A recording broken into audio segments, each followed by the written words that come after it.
uzbruk. Neptiks piediet, bet nav tos vārds, mums ir dabū atpakaļ. Kas var būt trūks meistarība, veiksme vai kaut kas savādāk?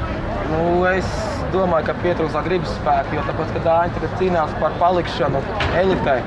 Bet mums jau, kā teikt, minimāls cerības jau ir iekļūt ceturtdaļas finālā. Ja vēl priekšā ir Zviedrija un kā vakar uzvarēja Vāciju, Norvēģija. Tad, es domāju, ka vienkārši lielāks vēlēšanās uzvarēt ir Dāņiem, tāpēc viņi arī uzvar. Mēs varam uzbūt, bet nav tas garš vēlēšanas. Kad nevarējām uzvarēt, Es uzskatu, ka Norvēģija bija fiziski spēcīgāka, jo kā intervēja treneri, viņiem bija 3 reizes dienā fiziskie treniņi, un viņi ātrāk sāka treniņu nometni nekā Latvija. Arī pārējie, jo viņi bija ātrāk sagatavoties tam visam. Viņi domāja, ka fiziski spēcīgāk bija, tāpēc viņi varēja ātrāk izskriet. Tas nevienīgs! Tev emocijas bija zudušas pirmās spēles, tā kā pusē bija uz viņa, un varbūt jau noguruši tās septiņas. Es nedomāju, jo tāpēc, ka Norvēģiem arī ir spēles, viņi arī ir cīnījušies pret tiem pašiem Čehiem, Zviedriem. Tur arī viņi zaudēja, bet cīnījās līdz galam. Pret Zviedriju viņi arī cīnījās, bet diemžēl zaudēja. Viņiem tas spēks, vienkārši viņiem bija vairāk. Un tas emocijas, nezinu, visiem ienāca, bet tur jau vairāk jārunā ar treneru un kapteini. Pats kā aktīvs līdzekļs, esat bijis klātienē vērot kādu pasaules čempionātu?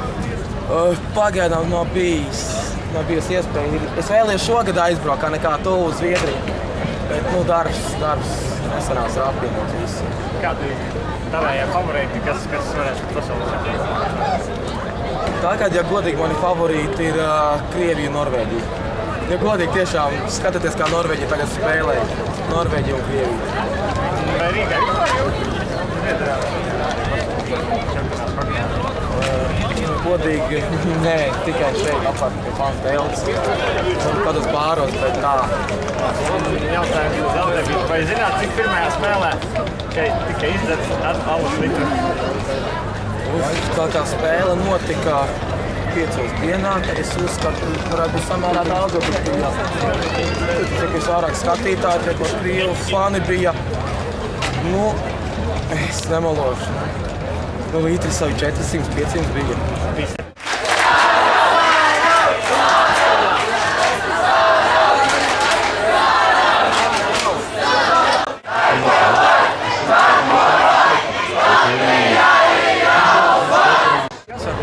Pietrūks šajā spēlē, kā metieni ir izdarīti veiksmes meistarības?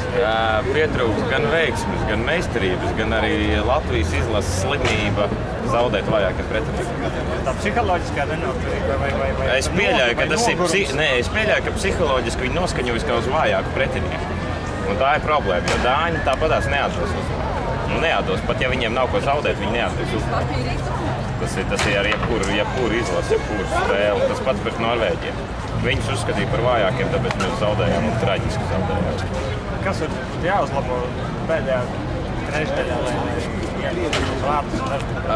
Pirmais, kas ir jāuzlabo, ir aizsardzība. Jo ir šausmīgi daudz bīstamu uzbrukumu mūsu vārdā.